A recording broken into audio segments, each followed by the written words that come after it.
Dear daddy అంటూ వాళ్ళ నాన్నకు రాసిన లేఖ రాజకీయాల్లో పెద్ద కాకరేపుతోంది.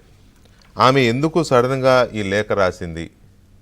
అది వ్యక్తిగతమైన కుటుంబపరమైన విభేదాల వలన, రాజకీయపరమైన విభేదాల వలన, రాజకీయాల్లో ఆమె ప్రాధాన్యత తగ్గిపోవడం వలన, లేకపోతే స్వయంగా తండ్రి అలాగే సోదరుడు కేటీఆర్ వీళ్ళు ఆమెను పక్కన పెట్టడం వలన, లిక్కర్ స్కామ్ వల్ల, ఢిల్లీ లిక్కర్ స్కామ్లో కవిత పాత్ర తెలంగాణ అంతటా బాగా పెద్ద చర్చ జరిగి దానివల్లనే అధికారం కోల్పోయామనే అభిప్రాయం కేటీఆర్లో బలంగా ఉన్నందువల్ల కవితని పక్కన పెట్టారు అనే ఒక చర్చ కూడా ఉన్న నేపథ్యంలో ఇవన్నీ కలగలిసి ఆమెను ఒక ఫ్రస్ట్రేషన్కి లేక ఒక అభద్రతకి ఒక అసంతృప్తికి లోన్ చేసి క్రమక్రమంగా అది ఒక ఆగ్రహానికి దారితీసి తండ్రి మీద ఈ రకమైన లేఖాస్త్రాన్ని సంధించారా అనేది ఒక చర్చ ఉంది. ఆమె ఎందుకు లేఖ రాశారు? ఆమె తన స్వలాభం కోసం రాసుకున్నారా? రాజకీయపరమైన కారణాలతో రాశారా? లేక ఇంట్లో ఏమైనా ఆస్తి తగాదాలు ఉన్నాయా అని ఇది నేను అంటున్న మాట కాదు. ఆ చర్చ కూడా జరుగుతోంది బయట. కాంగ్రెస్ అంటోంది, బీజేపీ అంటోంది, సీనియర్ నాయకులు, పెద్ద పెద్ద నాయకులే రకరకాల కామెంట్స్ చేస్తూ ఉన్నారు. కాబట్టి ఆస్తుల గొడవల, లేకపోతే ఆధిపత్య పోరా, లేకపోతే పార్టీపరమైన పదవుల పోరా, లేకపోతే కేసీఆర్ ఏమీ చేయలేని నిస్సహాయ స్థితిలో ఉండి కూతుర్ని కొడుకుని కలిపి సమంగా చూడకపోవడం వల్ల వచ్చిన ఇబ్బంది, కారణాలు ఏంటో తెలియదు. మొత్తం మీద అయితే ఆమె రాసిన లేఖ అయితే ఒక సంచలనమైంది. అయితే ఆమె ఆ లేఖ ద్వారా ఎవరిని టార్గెట్ చేశారు? బీఆర్ఎస్ని ప్రశ్నిస్తూ బీజేపీని టార్గెట్ చేసినట్టుగా కనపడుతుంది మనకి ఆ లేఖ చదివితే. ఆమె డైరెక్ట్గా చేస్తున్న ఆరోపణ ఏంటి అంటే, ఏప్రిల్ 27వ తేదీన వరంగల్ దగ్గర జరిగిన silver Jubilee, BRS silver Jubilee బహిరంగ సభలో బీజేపీని ఎందుకు నువ్వు టార్గెట్ చేయలేదు నాన్న, కాంగ్రెస్ మీదనే ఎందుకు పడ్డావు? కాంగ్రెస్ని అనొద్దు అని అనడం లేదు ఆమె. కాంగ్రెస్ కూడా గ్రౌండ్ కోల్పోయిందని చెప్తున్నారు, అది ఓకే. కానీ నువ్వు బీజేపీని 2 నిమిషాలే ఎందుకు మాట్లాడావు?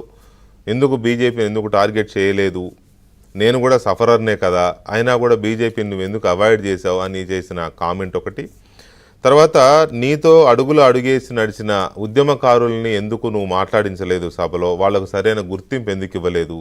2001 నుంచి పార్టీలో ఉన్న వాళ్ళకి ఎందుకు సరైన గుర్తింపునివ్వలేదు ఆ సభలో అంటూ ఇలాంటి రకరకాల కారణాలని ఆమె ప్రస్తావించిన ఆ లేఖ ఇప్పుడు ఒక పెద్ద చర్చనీయాంశమై కూర్చుంది.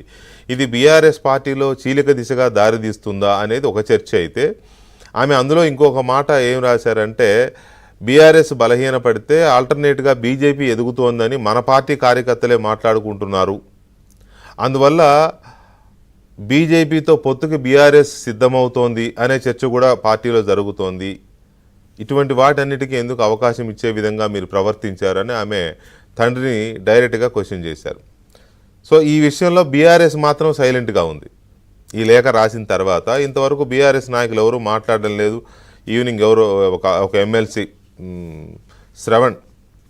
దాసోజు శ్రవణ్తో ఒక ప్రెస్ మీట్ పెట్టించారు, కానీ పార్టీ అగ్రనాయకత్వం ఎవరు మాట్లాడలేదు. నిన్నటి నుంచి ఈ లేఖ రిలీజ్ అయిన దగ్గర నుంచి ఎవరు అందుబాటులో కూడా రావడం లేదు దీని మీద స్పందించడానికి. బీఆర్ఎస్ సైలెంట్గా ఉంది, కానీ బీజేపీ చాలా వైలెంట్గా ఉంది. చాలా అంటే చాలా వైలెంట్గా ఉంది. బీజేపీ చాలా కామెంట్స్ చేస్తోంది. అది తండ్రి కూతుళ్ళ మధ్య యుద్ధం అని ఒక కేంద్ర మంత్రి గారు అన్నారు. ఇంకొక ఎంపీ గారు అది దాని వెనుక ముఖ్యమంత్రి రేవంత్ రెడ్డి హస్తం ఉంది, కాంగ్రెస్ పార్టీ హస్తం ఉంది, కాంగ్రెస్ పార్టీ కుట్ర ఉంది కవితతో ఈ లేఖ రాయించడం వెనుక అని అన్నారు. అందులో ఏం హస్తం ఉంది, ఏం కుట్ర ఉందనేది మనకు తెలియదు. అలాగే ఇంకొక ఎంపీ డీకే అరుణ గారు ఇంకొక మాట మాట్లాడారు. ఆమె కూడా కాంగ్రెస్ పార్టీకి చెందిన ముఖ్య నేత హస్తం ఉందంటూనే ఈ కవిత గారి లేఖ మీద చాలా రకాల కామెంట్స్ ఆమె కూడా చేశారు.